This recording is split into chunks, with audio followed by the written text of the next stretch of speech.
The Wicked Witch and the Small Boy. In the heart of a peaceful village called Noma, there lived a wicked witch named Morlinda. She wore a cloak as black as midnight and had eyes like burning coals. Though she looked like a harmless old woman, everyone in the village knew better. Crops withered when she walked by. Babies cried at her presence.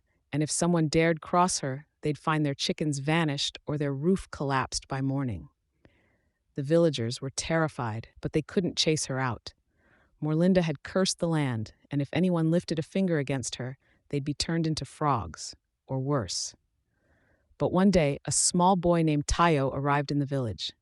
He had no family, only a tiny wooden sword and a satchel of bread. He wasn't afraid of witches, for he didn't believe in such things. Witches are just grumpy old people who need a nap, he'd say with a shrug. When Tayo heard about Morlinda, he decided to visit her. The villagers gasped in horror, pleading with him to stay away. But the boy smiled and marched up the hill to the dark cottage where Morlinda lived. The witch was brewing something awful in her cauldron when he knocked. "What do you want, brat?" she hissed. "I came to tell you that you're not very nice," Tayo replied, "and I don't think you should live here anymore."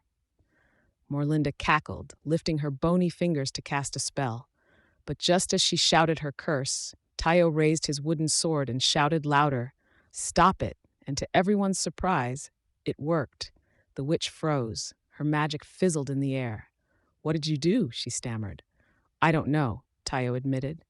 "But maybe your magic doesn't work on someone who isn't afraid." The villagers watched from below as a great wind blew through the hills. Morlinda shrieked and shrank into a puff of smoke, leaving only her black hat behind. From that day forward, the village of Noma was free. Flowers grew again, children laughed, and the skies stayed bright. And Tayo, he was made the village's guardian of courage, a title he accepted with a mouthful of bread and a big, happy smile.